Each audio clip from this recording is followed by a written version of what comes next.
Madam Muking, sinasabi po nyo kanina, wala po kayong pera, wala kayong pondo, di po ba? Yes, Mr. Chair. Pero posible naman na kayo'y mautusan ng may pera para magbigay ng pera. Pardon, Mr. Chair. Utos. Sabi po nyo kanina, walang pondo na hinawakan ka. Wala kang pondong pinamimigay. Pero posible na ikaw ay nautusan ng may pera para magbigay ng pera sa isang tao. Hindi po. Wala po, Mr. Chair. Wala. Opo, Mr. Chair. Marami pong salamat. Mr. Chair, I think I was given the hard part of our hearing tonight. Walang gustong humawak po nito eh. So, pagtiyagaan nyo na po ako. Magandang gabi po sa inyo lahat. Mula po sa opening ng pangalawang yugto o season 2, kumbaga, ng ating mga pagtatalakay dito sa Quadcom, ay narinig po natin ng mga statements given to us by our resource persons, Mr. Taguba, Mr. Guban, and Mr. Asierto. Atin din pong nasilip ang affidavit ni Mr. Las Cañas. In the Philippines, nagsimula ang drug menace sa pag-usbong ng mga laboratory, gawaan ng droga o ang mga tinatawag na clandestine laboratories. Eventually po, narinig natin na ito ay napalitan ng business model ng pag-angkat or importation ng droga sa bansa. Malakas ang business of drug importation sa Pilipinas. Ang isa sa mga kadahilanan nito ay ang mga importer ng illegal drugs were able to skillfully exploit cracks sa ating sistema para makapasok ang droga sa ating bansa. Ang tanong, bakit parang kabisado ng mga importers na ito ang mga vulnerabilities sa ating port security? Simple lang pala ang sagot. Dahil may protection, dahil may connection. For now, I will let these headlines shown here speak for itself. Narinig po natin ng paulit-ulit at nakondisyon na rin po ang ating mga utak na galit si former President Duterte sa droga. Sabi nga po niya sa ating law enforcement, pag may sangkot sa droga, kill, kill, kill. Ngunit the link between former President Duterte and drugs begins with the testimony of two resource persons before this committee, Mr. Mark Taguba and Mr. Jimmy Guban. Ito po ang tale of two shipments, istorya ng dalawang shipment.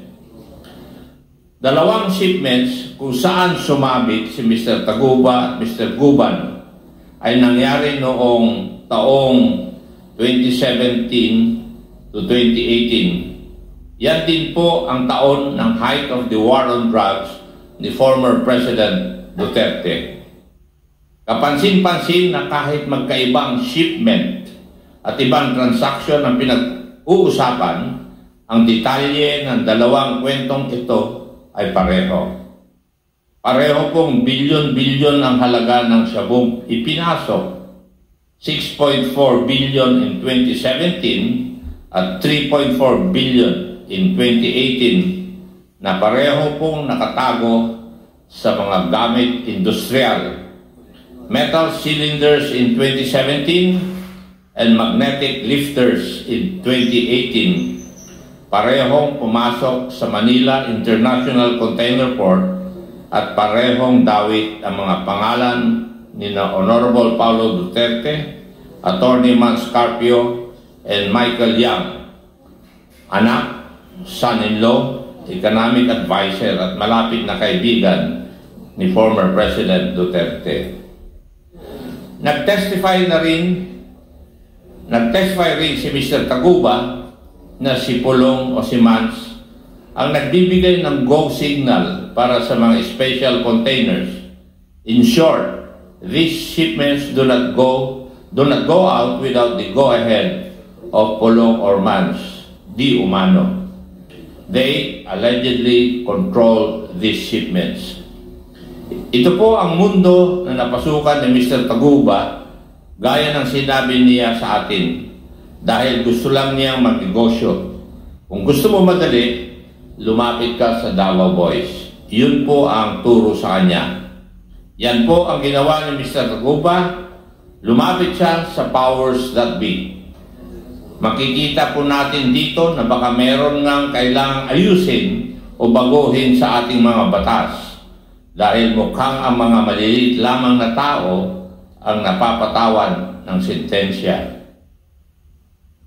Ayun naman kay Mr. Guban, ang may-ari ng shipment sa kanyang kwento o ang shipment noong 2018 ay sina Mans Carpio, Polong Duterte at Michael Yang.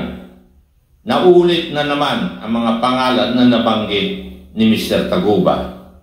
Ayon kay Mr. Guban, hindi niya pinangalanan ang tatlong ito sa pagdinig dati sa Senado dahil sa banta sa kanyang buhay at sa kanyang pamilya. Sino ba naman ang hindi matatakot? At dahil iba ang pinangalanan niya sa Senado, siya ay sinabit sa kaso at ngayon ay nananatiling nasa kulungan. Paano po ito nakakalusot? It's a crack in our system, a crack in the Bureau of Customs, ang TARA system. Simple lang po yung TARA system. It's grease money, lagay, given to the officials of the Bureau of Customs, among others, push them into a more simple assessment of inbound goods. Halimbawa, aabutan ng 1 million pesos para hindi na ma-x-ray or buksan ng container na papasok. According to the tale of 2 shipments na nabuo sa testimonya ni na Mr. Taguba and Mr. Guban, ito po ang estilo ng mga illegal drug importers. Magbabayad ng pera sa mga opisyal ng BOC para mabilis na makalusot ang kanilang mga shipments. Oo nga naman, di ba? Paano madidetect ang isang shipment of suspected dangerous drugs kung simple assessment lang, walang x-ray or kahit anong form of physical examination? Ang mga nasangkot na pangalan sa ating tale of 2 shipments ay dapat palang matagal nang iniimbestigahan. These were all laid bare some time ago by Eduardo Asierto, an intelligence officer, a person in hiding for 6 years now just because of his intelligence report. Nagkamali siyang pangalanan si Michael Yang. Oo, pinapapatay siya ni former President Duterte dahil sa kanyang report at dahil ginawa niya ang kanyang trabaho. At sino naman itong si Colonel Eduardo Asierto? Si Colonel Eduardo Asierto ay isang narcotics operative na nag-verify at nag-imbestiga ng mga illegal schemes na nangyayari po sa Bureau of Customs. More than the reports covering the Bureau of Customs, Colonel Eduardo Asierto prepared thorough reports which he shared with the Quad Committee on the involvement of Michael Yang, Johnson Chua, and Alan Lim in the illegal drug trade in the Philippines.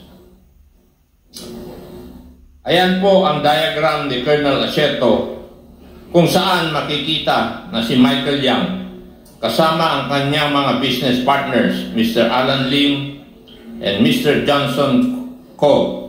ay tatlo sa critical na bahagi ng operasyon ng droga sa ating bansa. Ayon sa diagram, si Mr. Alan Lim ang local source. Si Mr. Yang ang taga-ayos ng importation side at si Mr. Ko ang distributor. Ipinapakita rin ng slide na ito kung gaano kakomplikado at organisado ang network. Ito po ay end-to-end, kompleto, from supply to distribution na may kasamang na ring money laundering operations. Itong mga personalidad na ito ay pamilyar sa atin. Ilang beses na rin lumitaw ang pangalan nila sa Quadcom. Si Alan Lim ay kilalang asawa ni Rose Nono Lim. Si Michael Yang, Economic Advisor of former President Duterte. And itong si Johnson Koo naman is the person known to have financed and established the infamous Dumoy Laboratory. The incident concerning the Dumoy Laboratory is where Michael Yang, as it would appear, started to build his bones in the drug trade. Matatandaan natin na ang kwento sa Dumoy Laboratory ay nagsimula mula sa 2 container vans na dumating sa Davao, which Michael Yang and a certain Panther received. Thereafter, pumunta sila sa isang warehouse na nire-rent ni Alan C. At this time, Michael Yang's involvement in dangerous drugs was just very small. His only task was to transport precursor materials necessary to create shabu. Ang role niya po niya noong circa 2004 ay ang i-transport ang precursors mula sa port to the laboratory. Ito ang napag-usapan natin sa Dumoy raid. 6 na Chinese nationals ang namatay. Base sa raid, na-discover nila na si Alan C. at si Johnson Chua ay ang mga may-ari ng warehouses at laboratories na ni-raid. Mula po sa investigasyon natin dito sa Quadcom, nalaman po natin na hindi ma-account kung ano po ang nangyari sa mahigit 10 pang na-aresto ng mga Chinese sa raid na yon. Mahalaga po itong Dumoy raid na ito dahil ayon mismo kay former President Duterte in a recent interview, inubos daw niya ang mga sangkot dito. Later on in 2005, affiliates of Alan C. were arrested and warehouses rented by Johnson Chua were discovered in the provinces of Bukidnon and Cagayan de Oro.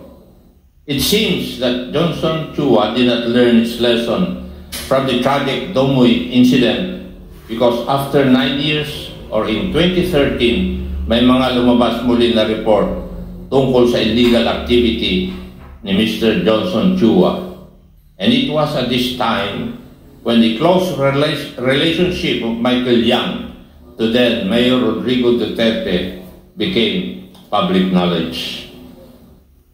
From receiving shipments of precursors from the ports and transporting them, malayo na ang narating ni Michael Yang.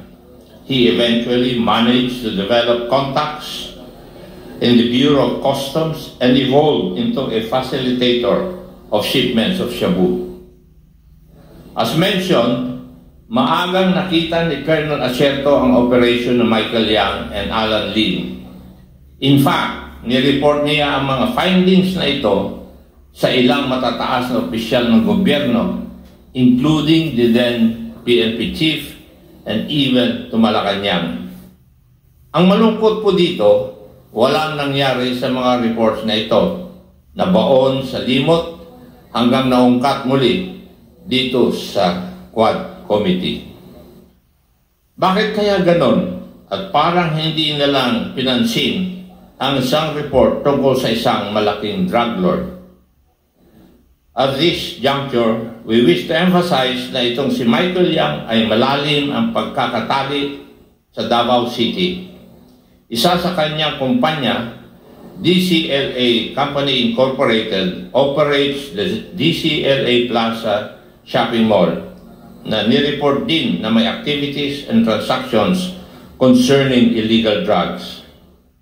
Huwag po natin kalimutan na sa pag-aaral ng Quadcom, DCLA also owns Paili Holdings Corporation, the holding company of Paili State, which constructed Clark Majestic World, where 2 Chinese nationals were arrested for kidnapping a Chinese and a Vietnamese national. Yan pong mga usapin na yan ay nakakabit naman sa POGO. Si Asierto ang unang nagbanggit ng koneksyon ni Michael Yang. Pero imbis na umaksyon o mag-imbestiga pa na mas malalim, former President Duterte resorted to threatening the life of Colonel Asierto. Akala ko ba war on drugs tayo? Anong nangyari?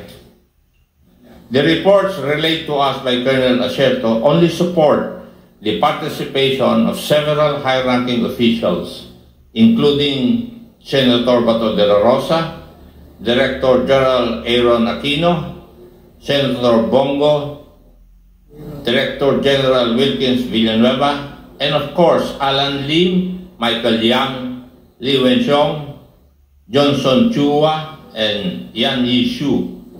Umabot po sa matataas na opisyal na ito ang report ni Colonel Asierto.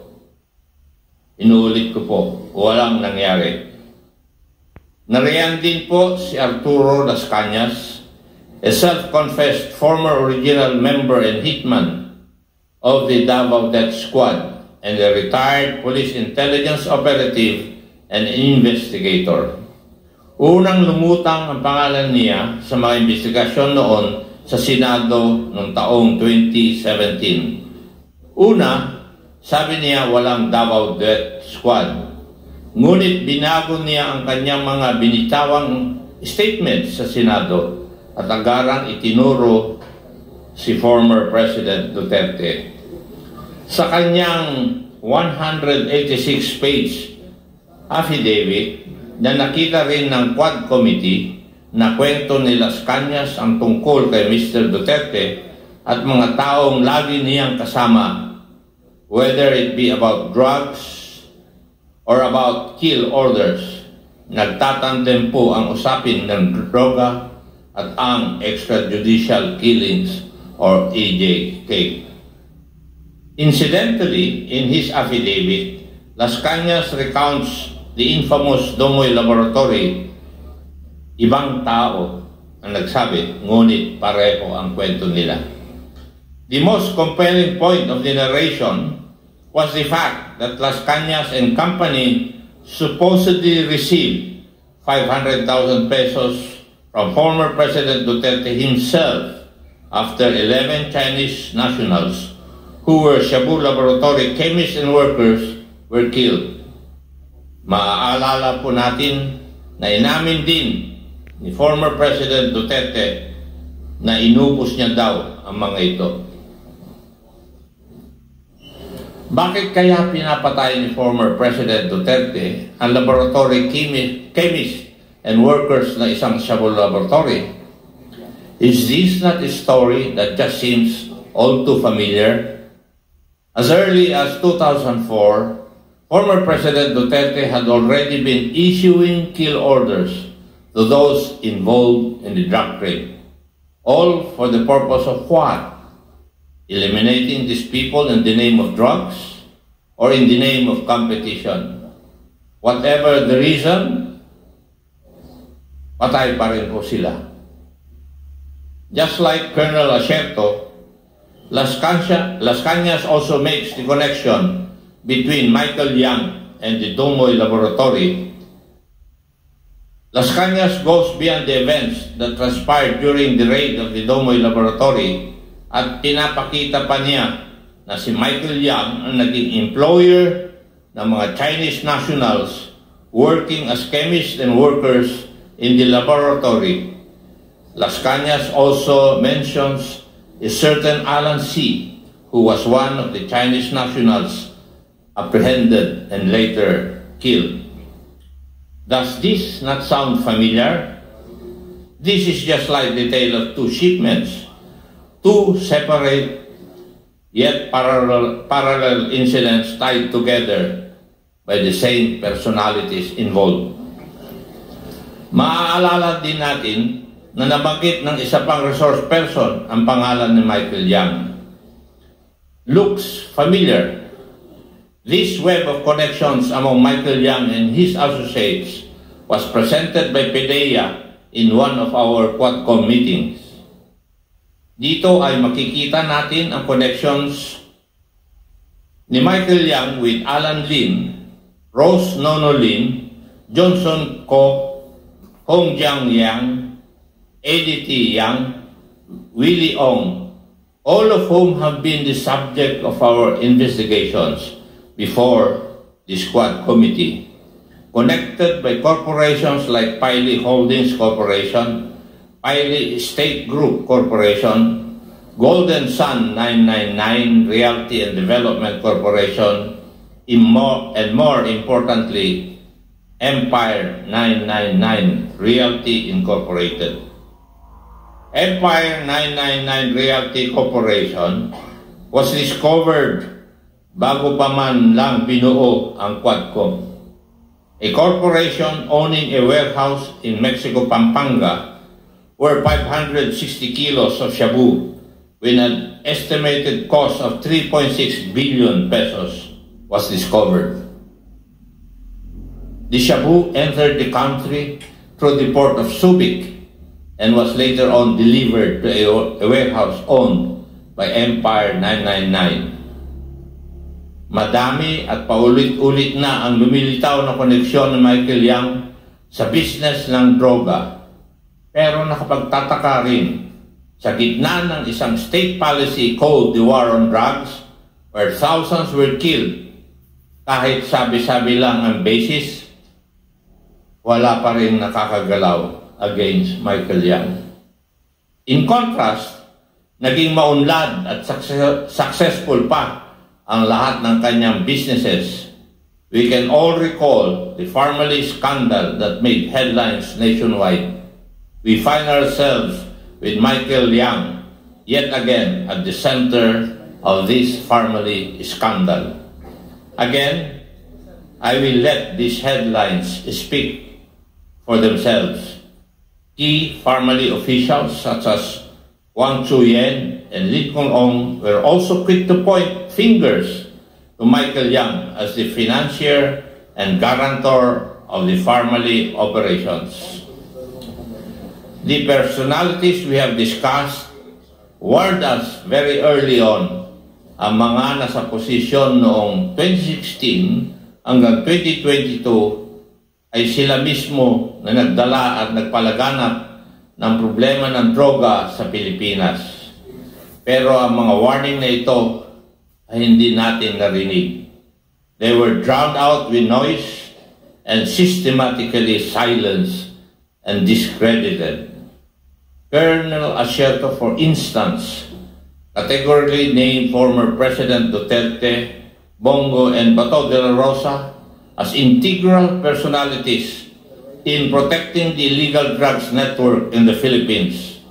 Worse, they serve as key figures in ensuring that large volumes of illegal drugs slip right through our borders. Asan ngayon si Colonel Asierto? Nagtatago dahil gusto siyang patayin ng ating former president. Incidentally, these are the people whose hands are on the purse and the sword of the Republic, and they have deftly used it. It is most unfortunate, however, that the sword was used to slit, stab, and slash the very people it swore to protect. We, the people. And the purse was used not to benefit the Republic, but to line the pockets of the few. Nilunod po nila ang bayan natin ng droga at kumita sila dahil dito. Isa sa mga right-hand man ni former President Duterte, sang-ayon kay Colonel Asierto, he branded former President Duterte as the Lord of all drug lords. Napakasakit po dahil Pidigong won on the platform of a hardline stance against illegal drugs and criminality. Siya pala ang mukha ng illegal drugs at kriminalidad. Colonel Asierto, Mr. Jimmy Guban, Mr. Las Cañas, and Mr. Taguba have all bared their stories before the Squadcom, and it is through our combined efforts, through their stories, and our interpellations where we discovered common personalities that seem to just be consistently present in all the narratives. But what do we make of the war on drugs? Konting silip para sa ating mga kababayan. Mukhang ang war on drugs was a convenient way to eliminate competition in the drug trade. More specifically, the local manufacturers. Let us remember, ang key feature ng war on drugs ay ang reward system. Every kill is compensated, and the bigger the catch, the higher the video. Colonel Espinido even adds that awards could go as high as 100,000, and that the system at that time was known to all policemen. It was such a strong but perverse incentive to play along with the war on drugs. The existence of the reward system is not denied. In fact, ipinagmayabang pa ito ni former President Duterte at ang kanyang mga alipores. This reward system has long since existed in Davao and was transposed in the national scale noong taong 2016. Evidently, this reward system caused the systematic killing of operators of drug laboratories and chemists and those distributors who source their product from these local manufacturers. Ano po ang benefit? Open season na po for drug importers. Ang masama, isa itong naging ugat ng extrajudicial killing. Huwag po nating kalilimutan na napakarami ang namatay sa war on drugs. 30,000 ayon po sa datos. Narinig po natin ang mga pamilya ng mga naging biktima ng war on drugs. Marami sa kanila, ayon kay former President Duterte, ay collateral damages. Shit happens, ayon kay Senator Bato de la Rosa. Ladies and gentlemen, the Quad Committee has started to uncover a grand criminal enterprise, and it would seem that at the center of it is the former president. Napakasakit po nito dahil tayo pong lahat ay nabudol. Mahirap po ang trabaho natin dito sa Quadcom. Walang gustong pumalag sa sistema. Walang gustong buwangga sa isang popular na dating presidente. Pero kami po, tulad niya ay halal ng taong bayan. Kaya ipagpapatuloy po natin ang ating inquiry at sisiguraduhin po namin ayusin ang ating mga batas upang masiguro na hindi na mauulit ang mga kaganapang ating natuklasan. Sa darating na taon at sa mga susunod na Quadcom hearings, tatalakayin po natin ng mas malalim ang usapin ukol sa droga dahil sang-ayon naman po tayo, salot po ito sa lipunan. We will leave no stone unturned. Maraming salamat po at magkita-kita po ulit tayo sa susunod na taon. Maraming po salamat.